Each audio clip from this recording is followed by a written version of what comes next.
بسم اللہ الرحمن الرحیم۔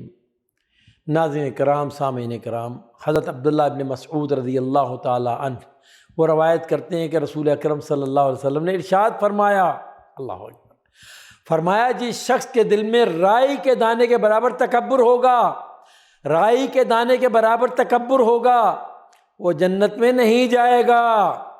سامعین کرام، جب بھی تکبر کی بات ہوتی ہے تو لوگوں کے ذہنوں میں فوراً مالداروں کا خیال آتا ہے کہ یہ بیماری تو امیروں میں پائی جاتی ہے، ہم تو غریب لوگ ہیں، ہمارا تکبر سے کیا تعلق، اور میں تو ویسے بھی ایک معمولی نوکر پیشہ آدمی ہوں، میرا تکبر سے کیا لینا دینا۔ ناظرین کرام، اللہ کے علماء امت پر لاکھوں رحمتیں ہوں، انہوں نے کتاب و سنت سے اخذ کر کے تکبر کے پیدا ہونے کے 8 اسباب تحریر کیے ہیں، اور اس میں جو مال ہے جسے تکبر کا لوگ اہم سبب سمجھتے ہیں وہ تیسرے نمبر پر آتا ہے، پہلے نمبر پر نہیں آتا۔ تکبر کا جو سب سے پہلا سبب علماء امت نے بیان کیا ہے اس کا تعلق علم کے ساتھ ہے، اس کا تعلق علم کے ساتھ ہے۔ بندہ جب کچھ علم سیکھ لیتا ہے تو پھر اس کو باقی لوگ کیا نظر آتے ہیں؟ جاہل نظر آتے ہیں۔ وہ سمجھتا ہے باقی لوگ جو ہیں ان کو کچھ آتا ہی نہیں، یہ سب تو جاہل ہیں۔ بڑی کمال کی ایک روایت ہمیں ملتی ہے، آپ صلی اللہ علیہ وسلم ارشاد فرمایا، من قال انا عالما فہو جاہل، سنو، جس کسی نے کہا میں عالم ہوں، در حقیقت میں وہ جاہل ہے۔ میرے بھائیو، علم ضرور حاصل کرو لیکن کسی کو اپنے سے کمتر نہیں جاننا چاہیے، کیونکہ پھر یہی تکبر ہے۔ اسی طرح تکبر کا دوسرا سبب علماء فرماتے ہیں وہ عبادت ہے۔ شیطان بڑا ہی مردود ہے، پہلے تو عبادت سے بندے کو روکتا ہے، جب بندہ اس کے قابو نہیں آتا اور عبادت میں لگ جاتا ہے اب اس کو تکبر میں مبتلا کر دیتا ہے۔ اور اس کو کیسے تکبر میں مبتلا کرتا ہے ذرا غور فرمائیں۔ بندے کے ذہن میں یہ سوچ ڈالتا ہے کہ میں تو بڑا ہی عبادت گزار ہوں، میں تہجد بھی پڑھتا ہوں، پوری نمازیں پڑھتا ہوں، قرآن کی تلاوت بھی کرتا ہوں، اور فلاں فلاں فلاں نیکیاں بھی کرتا ہوں۔ اب اس کو باقی گھر کے لوگ، اس کے دوست و احباب اسے حقیر لگنے لگتے ہیں کہ یہ لوگ تو نماز بھی نہیں پڑھتے اور میں کتنی عبادت کرتا ہوں، یعنی وہ دوسروں کو حقیر سمجھنے لگ جاتا ہے۔ ناظرین کرام، کسی کو یہ حق حاصل نہیں، ہمارے دین نے کسی کو یہ حق نہیں دیا کہ اپنی عبادت کی وجہ سے دوسروں کو حقیر جانے۔ اور یاد رکھیں یہ شیطان کا بڑا ہی خطرناک وار ہے۔ اس کے بارے میں ایک واقعہ یاد آیا، ایک بزرگ اپنے بیٹے کے ساتھ کہیں سفر کر رہے تھے، راستہ میں کسی سرائے میں قیام کیا اور لوگ بھی وہاں موجود تھے۔ رات کو تہجد کے وقت والد اٹھے تو ان کا بیٹا بھی ساتھ اٹھ گیا اور دونوں نے مل کر تہجد کی نماز ادا کی۔ تہجد پڑھنے کے بعد بیٹے نے باپ سے کہا، یہ سب عجیب لوگ ہیں، سارے سوئے ہوئے ہیں، اگر یہ بھی اٹھ کے تہجد پڑھ لیتے تو کیا تھا؟ اس کے والد نے بڑا خوبصورت جواب دیا۔ ناظرین کرام، اس کا جواب سننے کے لائق ہے، بڑا درس ہے اس کے اندر۔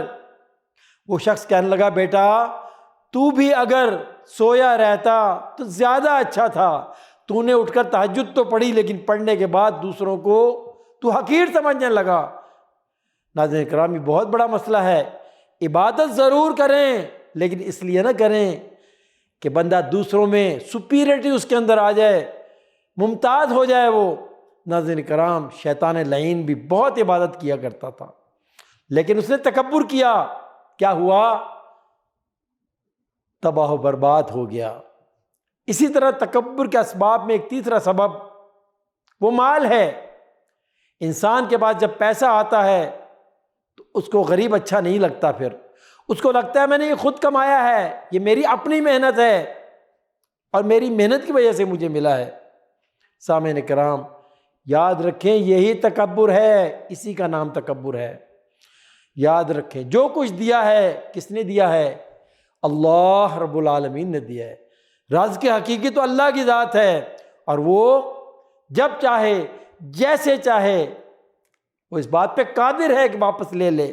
کتنے لوگ ایسے نہیں جو راتوں رات کنگال ہو گئے، کتنے لوگ ایسے نہیں جو زکوٰۃ دینے والے ہوتے تھے لیکن زکوٰۃ لینے والے بن گئے، کتنی مثالیں ہمارے سامنے ہیں۔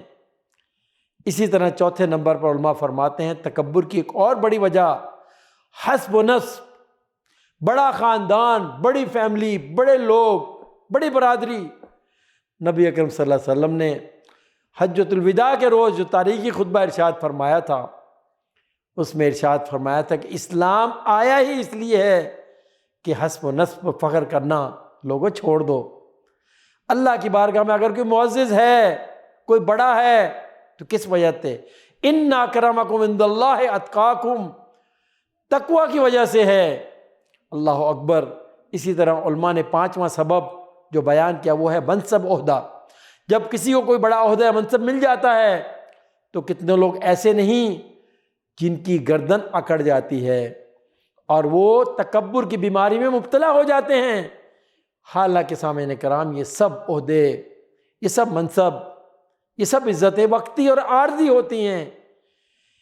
اسی طرح تکبر کا چھٹا سبب کامیابیاں ہیں۔ جب بندے کو پے در پہ کامیابیاں مل رہی ہوتی ہیں تو وہ پھولے نہیں سماتا، کیا کہتا ہے کہ میرا حال تو یہ ہے کہ میں اگر پتھر کو بھی اٹھا لوں تو وہ سونا بن جاتا ہے۔ اس قسم کی باتیں سننے میں آتی ہیں کہ نہیں؟ کاروبار میں جو ڈیل کرتا ہوں ہمیشہ فائدہ ہی فائدہ ہوتا ہے، اور یہ باتیں انسان میں تکبر پیدا کر دیتی ہیں۔ میں کیا ہے؟ میں ہی تو تکبر ہے۔ میرے بھائی، میری تمہاری کیا اوقات؟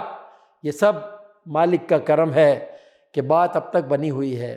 لہذا کامیابی پر شکر ادا کرنا چاہیے، انکساری آنی چاہیے، تواضع آنی چاہیے، کیونکہ جس درخت پہ پھل لگا ہوتا ہے وہ جھک جاتا ہے، البتہ کانٹے دار درخت سیدھا کھڑا رہتا ہے۔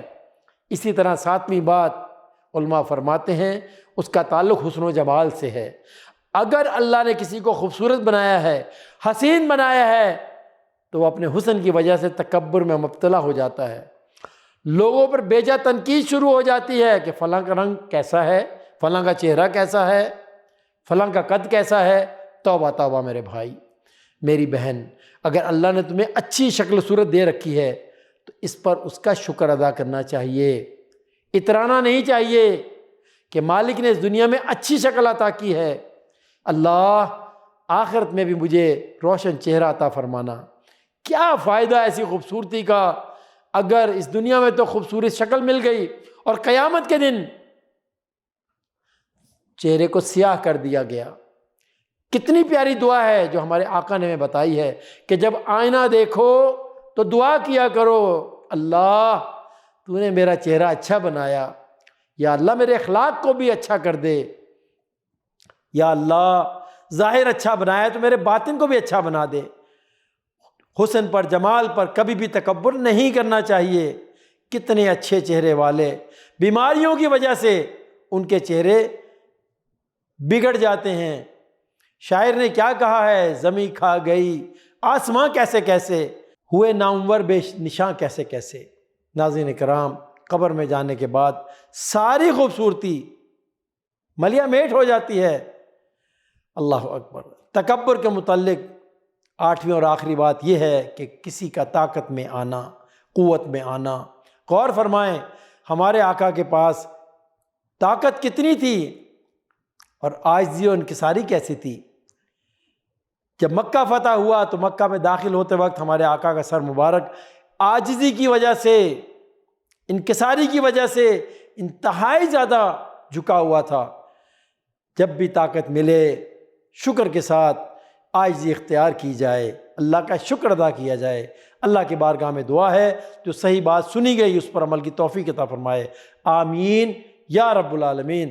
وصلی اللہ علی نبینا محمد وعلی آلہ وصحبہ اجمعین۔ صلو